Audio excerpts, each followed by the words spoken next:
ഈശോയിൽ ഏറ്റവും പ്രിയപ്പെട്ടവരെ, ഇന്ന് നാം ചിന്തിക്കുന്ന വചനഭാഗം വെളിപാട് പുസ്തകത്തിൽ വിശുദ്ധ യോഹന്നാൻ ശ്ലീഹ വിവിധങ്ങളായ സഭകൾക്ക് എഴുതിയ കത്തുകൾ നാം വായിക്കുമ്പോൾ അതിൽ ഒന്നാമത്തെ സഭയുടെ കത്ത് എഫേസുസിലെ സഭയ്ക്ക് എഴുതിയ കത്താണ്. ഒന്നാമത്തെ സഭയുടെ കത്ത്. പ്രിയപ്പെട്ടവരെ, എന്തുകൊണ്ടാണ് യോഹന്നാൻ ശ്ലീഹ ഇങ്ങനെ ഒരു കത്ത് എഴുതുന്നതെന്ന് ചോദിച്ചാൽ, ഡമേഷ്യൻ ചക്രവർത്തിയായിരുന്ന കാലഘട്ടത്തിൽ വലിയ മതമർദ്ദനമുണ്ടായി. ചക്രവർത്തി അന്ന് ആ സാമ്രാജ്യത്തെ ജനത്തോട് പറഞ്ഞു, എന്നെ ദൈവമായും കർത്താവായും കണ്ട് നിങ്ങളെല്ലാവരും ആരാധിക്കണമെന്ന്. കർത്താവിനെ രക്ഷകനും നാഥനുമായി സ്വീകരിച്ചിരിക്കുന്ന ക്രൈസ്തവരെ സംബന്ധിച്ചിടത്തോളം വലിയ പീഡനത്തിൻ്റെ കാലഘട്ടത്തിൽ അവരെ ധൈര്യപ്പെടുത്താനായി കാരാഗൃഹത്തിൽ പാത്മോസ് ദ്വീപിനടുത്ത് കാരാഗൃഹത്തിലായിരുന്ന യോഹന്നാൻ ശ്ലീഹ എഴുതുന്ന കത്താണ് ഈ എഫേസുസിലെ സഭയ്ക്ക് എഴുതിയ കത്ത്. ഒന്നാമത്തെ കത്ത് അതാണ്. ഇവിടെ നമ്മൾ വായിച്ച് കടന്നു പോകുമ്പോൾ തൻ്റെ പ്രിയപ്പെട്ടവരെ ധൈര്യപ്പെടുത്തുന്ന യോഹന്നാൻ ശ്ലീഹ എഫേസുസിലെ സഭയ്ക്കുള്ള കത്തിൽ എഴുതുമ്പോൾ ഈ സഭയെക്കുറിച്ച് ഒരു കാര്യം കുറ്റപ്പെടുത്തി പറയുന്നത് നമുക്ക് കാണാനായിട്ട് പറ്റും.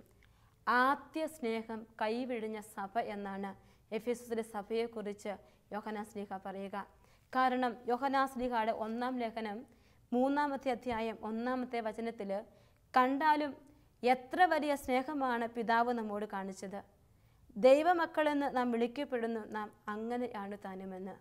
പിതാവിൻ്റെ പ്രിയപ്പെട്ട മക്കളാണ് നമ്മളെന്നും നാം ദൈവം നമ്മെ ഒത്തിരി സ്നേഹിച്ചെന്നും നമുക്ക് പറയാനോ മനസ്സിലാക്കാനോ പറ്റാത്ത വിധത്തിൽ ദൈവം നമ്മെ സ്നേഹിച്ചുവെന്നും യോഹന്നാൻ ശ്ലീഹ തൻ്റെ ജനത്തെ പറഞ്ഞ് പഠിപ്പിച്ചിട്ടും ഈ സഭയുടെ ജീവിതത്തിൽ ആദ്യ സ്നേഹം കൈവിട്ട ഒരനുഭവം തിരിച്ചറിഞ്ഞപ്പോൾ അവരെ തിരിച്ചു കൊണ്ടുവരാൻ വേണ്ടി കർത്താവിൻ്റെ സന്ദേശം എഴുതി അയക്കുന്ന യോഹന്നാൻ ശ്ലീഹായെ നാം ഇവിടെ കാണുന്നുണ്ട്.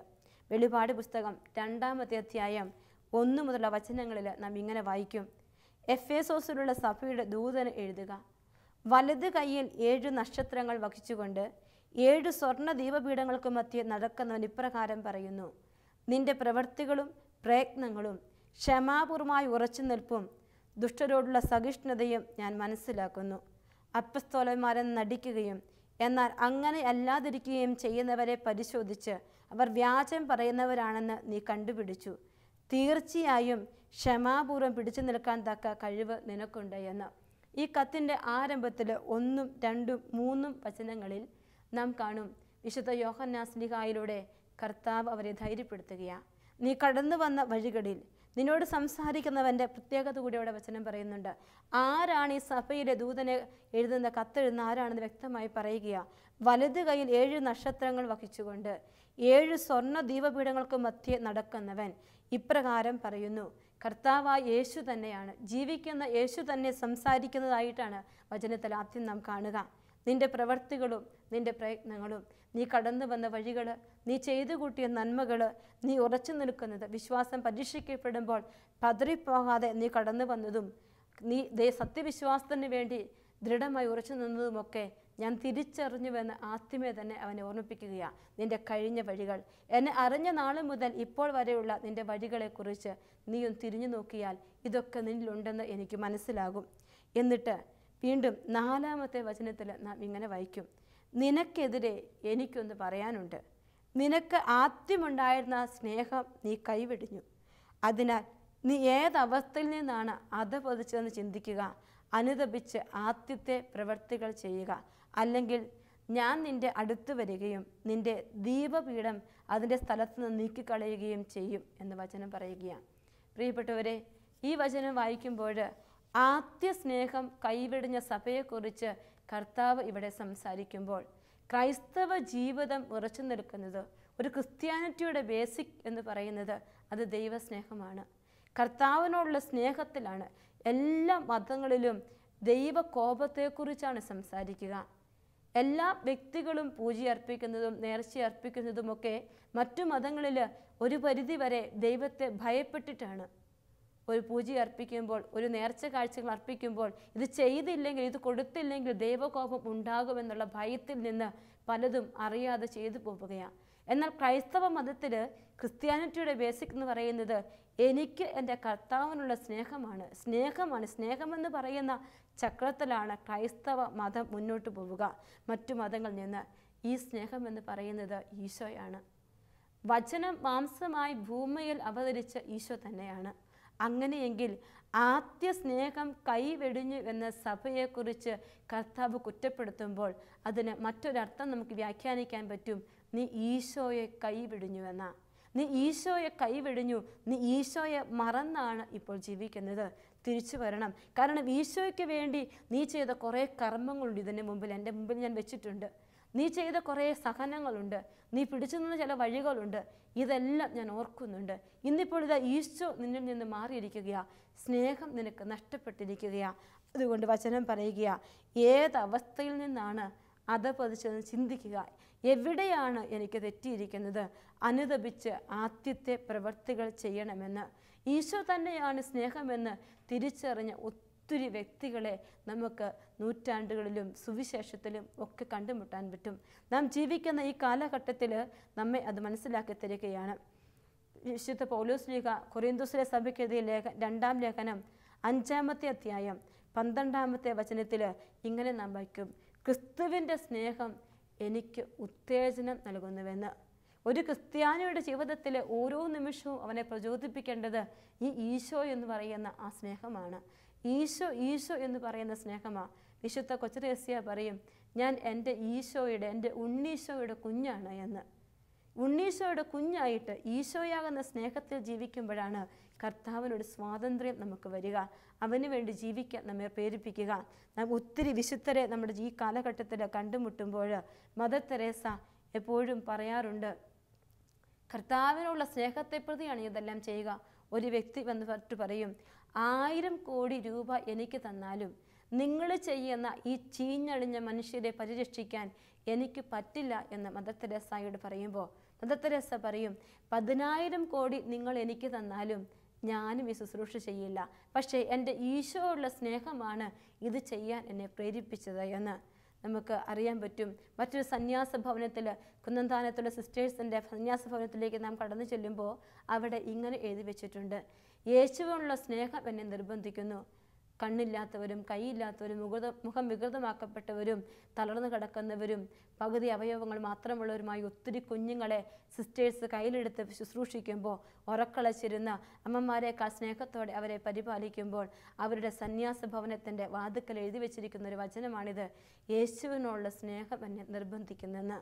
ഇന്ന് ആദ്യ സ്നേഹം കൈവിടിഞ്ഞ സഭയെക്കുറിച്ച് കർത്താവ് നമ്മെ പഠിപ്പിക്കുമ്പോൾ എൻ്റെ ജീവിതത്തിൻ്റെ പ്രവൃത്തികളിൽ എനിക്ക് ഈ സ്നേഹം നഷ്ടപ്പെട്ടു പോയോ എന്ന് നാം ചിന്തിക്കണം.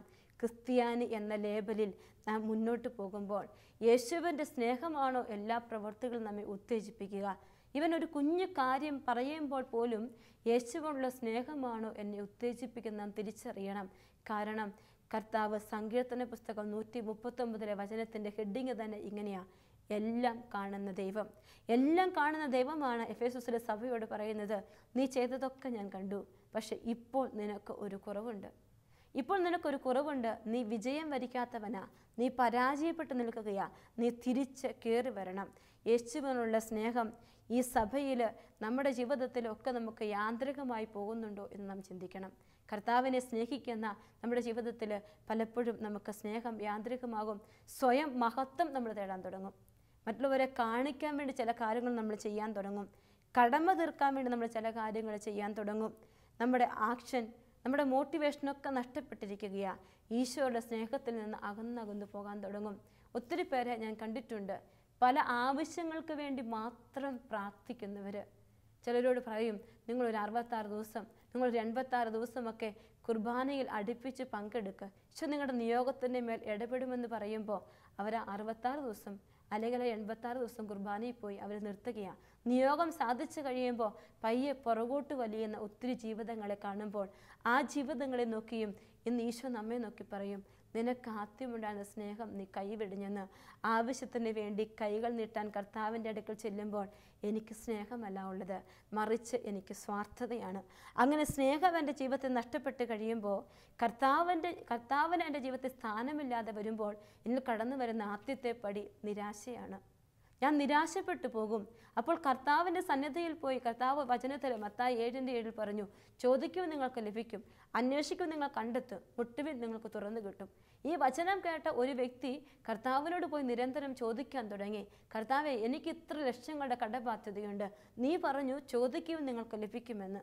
അങ്ങനെ നിരന്തരം പ്രാർത്ഥിച്ചു കൊണ്ടിരുന്നിട്ടും എവിടെയോ അത് കിട്ടാതെ പോയി.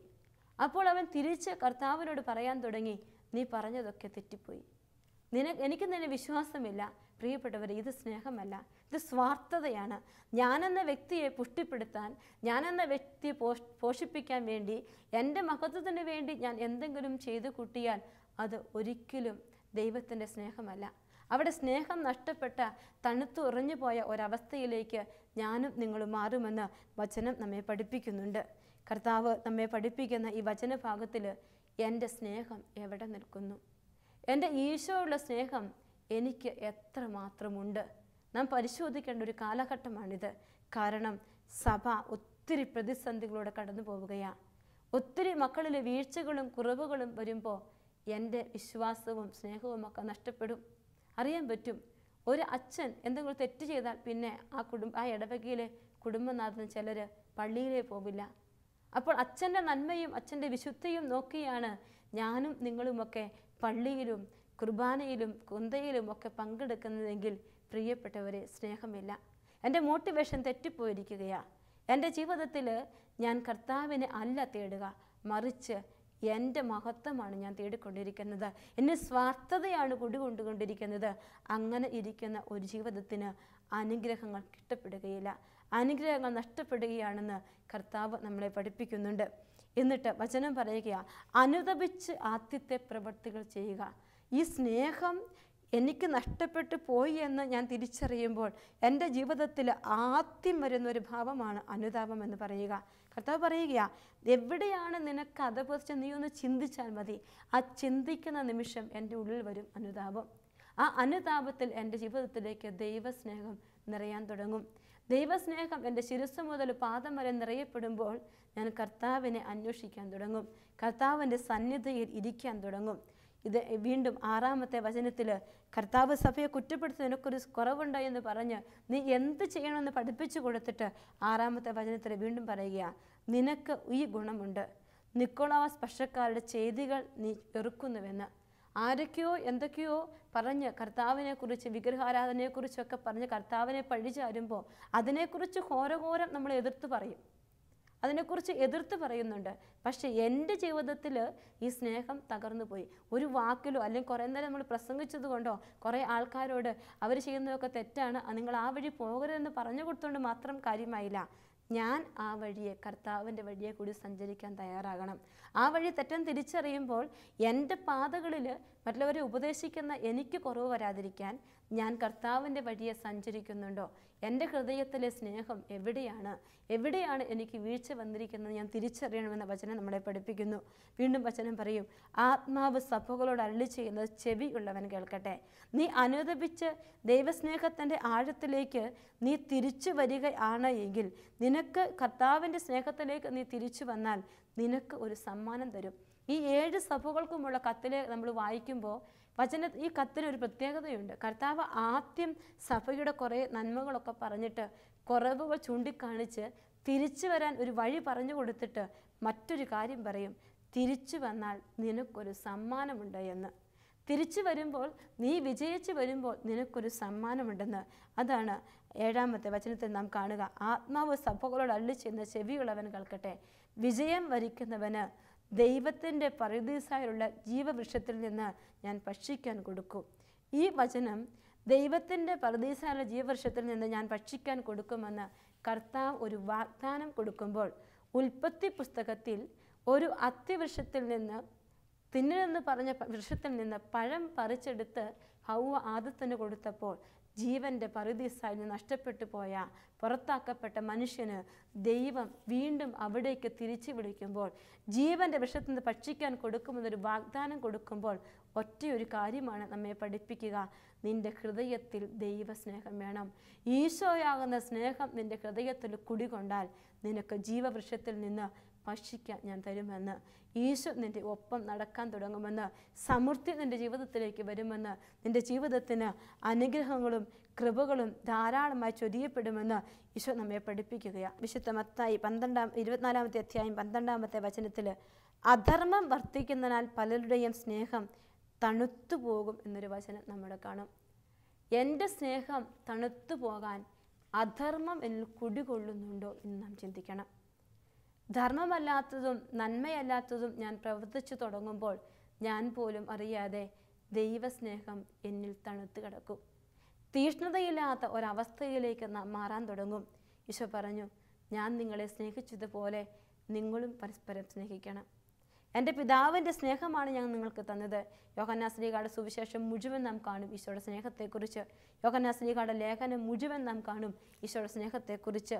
എഫെസൂസിലെ സഭയോട് ഈ സ്നേഹത്തെക്കുറിച്ച് കർത്താവ് പറയുമ്പോൾ എഫെസൂസിലെ വിശുദ്ധ പൗലോസ് ശ്ലീഹ എഫെസൂസിലെ സഭയ്ക്ക് എഴുതിയ ലേഖനം 4-ാമത്തെ അധ്യായം 5-ാമത്തെ വചനത്തിൽ വ്യക്തമായി അദ്ദേഹം ഇങ്ങനെ പറയും, പ്രത്യുത സ്നേഹത്തിൽ സത്യം പറഞ്ഞുകൊണ്ട് ശിരസ്സായ ക്രിസ്തുവിലേക്ക് എല്ലാ വിധത്തിലും നാം വളരേണ്ടിയിരിക്കുന്നുവെന്ന്. ഒരു ക്രിസ്ത്യാനി ഈ സ്നേഹത്തിലേക്കാണ് വളരേണ്ടത്. അവൻ യഥാർത്ഥ സ്നേഹത്തിലേക്ക്, യേശുവിലേക്ക് വളരണമെന്ന് എഫെസൂസിലെ സഭയെ പൗലോസ് ശ്ലീഹ നേരത്തെ പഠിപ്പിച്ചു വെച്ചിരിക്കുകയാണ്. വീണ്ടും ഈ എഫെസൂസിൽ എഴുതിയ ലേഖനം 3-ാമത്തെ അധ്യായം 16-ാമത്തെ വചനത്തിൽ പൗലോസ് ശ്ലീഹ പറയും, ഒരു ക്രിസ്ത്യാനി അവൻ എന്താണ് ചെയ്യേണ്ടത്, അവൻ എങ്ങനെയായിരിക്കണം, അവൻ്റെ ദൗത്യം എന്ത് എന്ന് പഠിപ്പിച്ചു കൊടുക്കുന്ന ഒരു കാര്യം നാം കാണുന്നുണ്ട്. കർത്താവിൻ്റെ സ്നേഹത്തിൻ്റെ നീളത്തെക്കുറിച്ച്, ആഴത്തെക്കുറിച്ച്, അവൻ്റെ സ്നേഹത്തിൻ്റെ പാരമ്യത്തെക്കുറിച്ചാണ് ഒരു ക്രിസ്ത്യാനി ചിന്തിക്കേണ്ടത്. ഈ എഫെസൂസിലെ സഭയ്ക്കെഴുതിയ ലേഖന കത്തിൽ വിശുദ്ധ യോഹന്നാൻ ശ്ലീഹ പറയുന്ന സ്നേഹത്തെക്കുറിച്ച് പറയുമ്പോൾ നമുക്ക് ഈ വചനം കൂടി കൂട്ടിച്ചേർത്ത് വായിക്കാൻ പറ്റും. 3-ാമത്തെ അധ്യായം 16 മുതലുള്ള വചനങ്ങൾ. എഫെസൂസ് സഭയ്ക്ക് എഴുതിയ ലേഖനം 3-ാമത്തെ അധ്യായത്തിൽ അവിടുത്തെ മഹത്വത്തിൻ്റെ സമ്പന്നതയ്ക്ക് യോജിച്ച വിധം അവിടുന്ന് തൻ്റെ ആത്മാവിലൂടെ നിങ്ങളുടെ ആന്തരിക മനുഷ്യനെ ശക്തിപ്പെടുത്തണമെന്നും വിശ്വാസം വഴി ക്രിസ്തു നിങ്ങളുടെ ഹൃദയങ്ങളിൽ വസിക്കണമെന്നും നിങ്ങൾ സ്നേഹത്തിൽ വേരുപാകി അടിയുറയ്ക്കണമെന്നും ഞാൻ പ്രാർത്ഥിക്കുന്നു. പൗലോസ് ശ്ലീഹ എഫെസൂസ് സഭയ്ക്ക് വേണ്ടി പ്രാർത്ഥിക്കുമ്പോൾ പറയുന്ന ഒരു കാര്യമാണ് സ്നേഹത്തിൽ വേരുപാകി അടിയുറയ്ക്കണം. എന്നിട്ട് 18-ാമത്തെ വചനം, എന്താണ് ഞാനും നിങ്ങളും ചെയ്യേണ്ടതെന്ന് വ്യക്തമായി പഠിപ്പിച്ചിട്ടുണ്ട്. എല്ലാ വിശുദ്ധരോടുമൊപ്പം ക്രിസ്തുവിൻ്റെ സ്നേഹത്തിൻ്റെ നീളവും വീതിയും ഉയരവും ആഴവും ഗ്രഹിക്കാൻ നിങ്ങൾക്ക് ശക്തി ലഭിക്കട്ടെ എന്ന്. ക്രിസ്തുവിൻ്റെ സ്നേഹം, ക്രിസ്തുവിൻ്റെ സ്നേഹത്തിൻ്റെ നീളം, അവൻ്റെ സ്നേഹത്തിൻ്റെ വീതിയും ഉയരവും ആഴവും എല്ലാം നാം ഗ്രഹിക്കണം. അവൻ്റെ സ്നേഹം നമുക്ക് വെറും ഒരു ഉപരിപ്ലവമായി തോന്നുന്നെങ്കിൽ, എൻ്റെ ഉള്ളിലേക്ക് അത് ഇറങ്ങിയിട്ടില്ലെങ്കിൽ, എനിക്കത് അനുഭവിക്കാൻ പറ്റിയിട്ടില്ലെങ്കിൽ എല്ലാം യാന്ത്രികമായി കടന്നു പോകും. എനിക്ക് എവിടെയാണ് തെറ്റിയതെന്ന് തിരിച്ചറിയാൻ എനിക്ക് പറ്റാതെ പോകും. പുറകോട്ട് ചിന്തിച്ചാലും ഒന്നും എനിക്ക് കണ്ടെത്താൻ പറ്റാതെ വരും. അങ്ങനെ കണ്ടെത്താതെ വന്നാൽ എൻ്റെ ജീവിതത്തിൽ ഞാൻ പരാജയപ്പെട്ടു പോകും. കർത്താവിൻ്റെ ജീവവൃക്ഷത്തിൽ നിന്ന് ഭക്ഷിക്കാൻ എനിക്ക് കിട്ടാതെ പോകും. ആ ഒരു വലിയ സത്യം നാം തിരിച്ചറിയണം. കർത്താവ് വീണ്ടും പൗലോസ് ശ്ലീഹ എഫെസൂസ് സഭയ്ക്ക് എഴുതിയ ലേഖനം 4-ാമത്തെ അധ്യായത്തിൽ പറയും, ഈ സ്നേഹത്തിൽ വസിക്കാൻ നീ എന്ത് ചെയ്യണം? ഐക്യത്തിൽ നീ ജീവിക്കണം, ഒരുമയിൽ നീ ജീവിക്കണമെന്ന് അദ്ദേഹം പഠിപ്പിക്കുകയാണ്. എന്നിട്ട് 4-ാമത്തെ അധ്യായം 17 മുതലുള്ള വചനങ്ങളിൽ മറ്റൊരു കാര്യം പറയും, ക്രിസ്തുവിൽ നവജീവൻ നീ പ്രാപിക്കണമെന്ന്. അതിന് അദ്ദേഹം ചെയ്യേണ്ട ഒരു കാര്യം പറയുകയാണ്. 22-ാമത്തെ വചനത്തിൽ 4:22 നിങ്ങളുടെ പഴയ ജീവിത രീതിയിൽ നിന്ന് രൂപം കൊണ്ട വഞ്ചന നിറഞ്ഞ ആസക്തികളെ കലുഷിതനായ പഴയ മനുഷ്യനെ ദൂരെ എറിയുവിൻ, നിങ്ങൾ മനസ്സിൻ്റെ ചൈതന്യത്താൽ നവീകരിക്കപ്പെടട്ടെ എന്ന്. വിശുദ്ധ പൗലോസ് ശ്ലീഹ എഫെസൂസിലെ സഭയ്ക്ക് ലേഖനത്തിൽ ഇങ്ങനെ പറഞ്ഞു വെക്കുമ്പോൾ ആദ്യ സ്നേഹത്തേക്ക് നാം തിരിച്ചു വരണമെങ്കിൽ നാം ചെയ്യേണ്ട ചില കാര്യങ്ങൾ ഈ എഫെസൂസിലെ കത്തിലും ഈ ലേഖനവും ചേർത്ത് വായിക്കുമ്പോൾ നമുക്ക് കിട്ടാൻ തുടങ്ങും. ഒന്നാമത്തെ കാര്യം, ക്രിസ്തുവിൻ്റെ സ്നേഹത്തിൻ്റെ നീളവും വീതിയും ഉയരവും ആഴവും നാം ഗ്രഹിക്കണം. രണ്ടാമത്തെ കാര്യം, നാം ഐക്യത്തിൽ ജീവിക്കണം, ഒരുമയോടെ ജീവിക്കണം. എഫെസൂസ് 4:2 വചനം പറയും, പൂർണ്ണമായ വിനയത്തോടും ശാന്തതയോടും ദീർഘക്ഷമയോടും കൂടെ നിങ്ങൾ സ്നേഹപൂർവ്വം അന്യോന്യം സഹിഷ്ണുതയോടെ വർത്തിക്കണം. സമാധാന ബന്ധത്തിൽ ആത്മാവിൻ്റെ ഐക്യം നിലനിർത്താൻ ജാഗരൂകരായിരിക്കണം.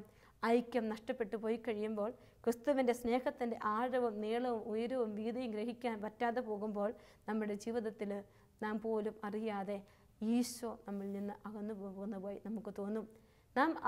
അവനിൽ നിന്ന് നാം അകന്നു പോകുന്നതാണ് ആ തിരിച്ചറിവ്.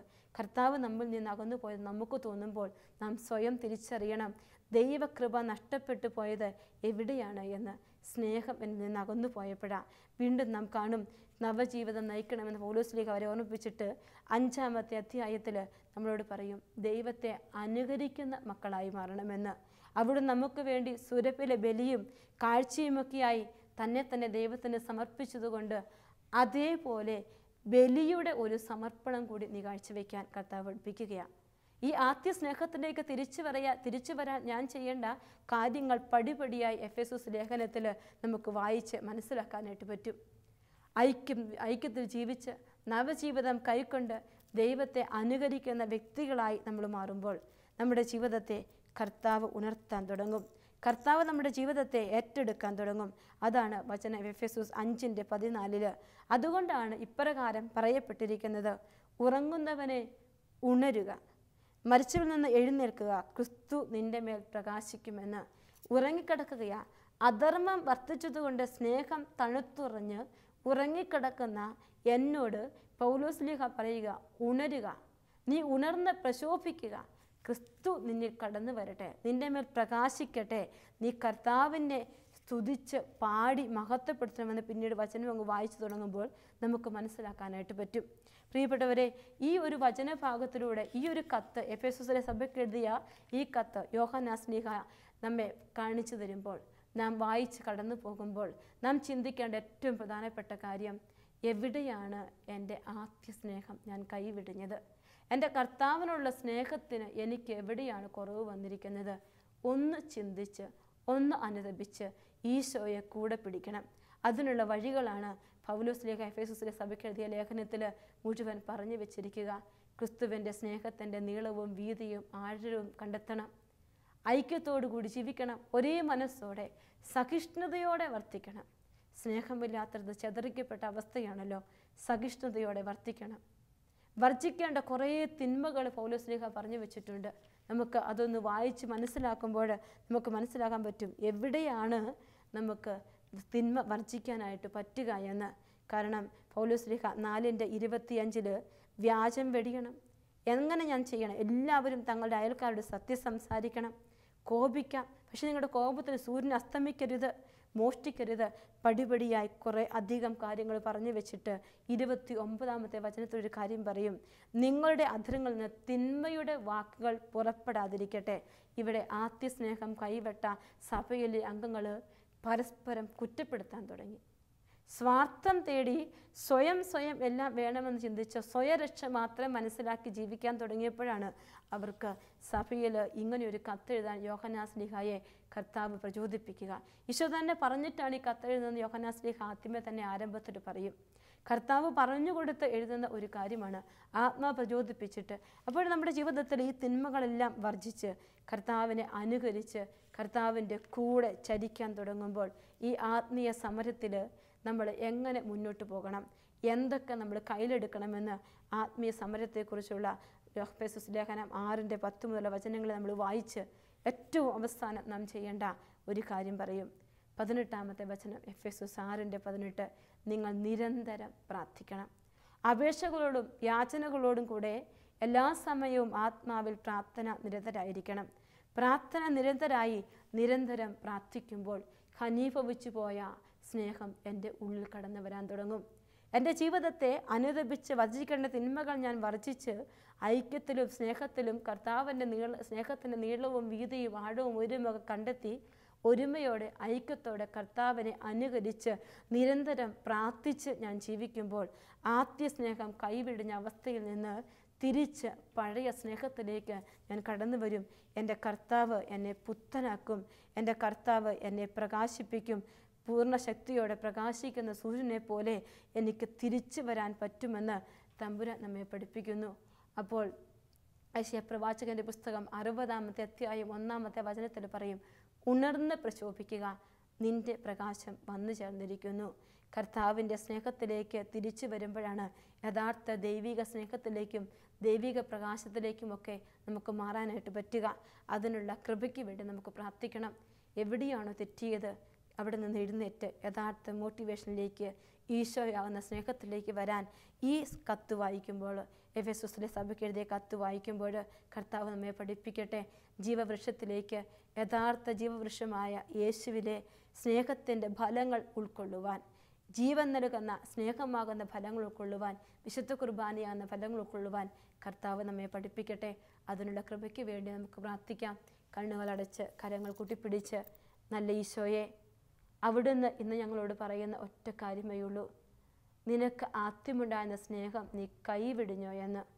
ഈശോയെ, നിന്നെ പൂർണ്ണഹൃദയത്തോടെ സ്നേഹിക്കാൻ പറ്റാതെ, നീയാകുന്ന സ്നേഹത്തെ തിരിച്ചറിയാൻ പറ്റാതെ, യാന്ത്രികമായും സ്വയം മഹത്വം അന്വേഷിച്ചും സ്വയം പേരിനുമൊക്കെ വേണ്ടി ഞങ്ങൾ എന്തെങ്കിലുമൊക്കെ ചെയ്തിട്ടുണ്ടെങ്കിൽ കർത്താവെ, ഈ സമയം ഞങ്ങളെ വിശുദ്ധീകരിക്കണം. അങ്ങയോടുള്ള സ്നേഹത്തിലേക്ക് തിരിച്ചു വരാൻ, ജീവവൃക്ഷമായ അങ്ങയുടെ സ്നേഹത്തിൻ്റെ നീളവും വീതിയും ആഴവും ഉയരവുമൊക്കെ കണ്ടെത്തുവാൻ, പുതിയ വ്യക്തികളായി ജീവിക്കാൻ, കുറച്ചുകൂടി ധൈര്യത്തോടെ മുന്നോട്ട് പോകാനുള്ള കൃപ നൽകി ഞങ്ങളെ അനുഗ്രഹിക്കണമേ എന്ന് പ്രാർത്ഥിക്കുന്നു. നിത്യം പിതാവും പുത്രനും പരിശുദ്ധാത്മാവുമായ സർവേശ്വര. ആമേൻ.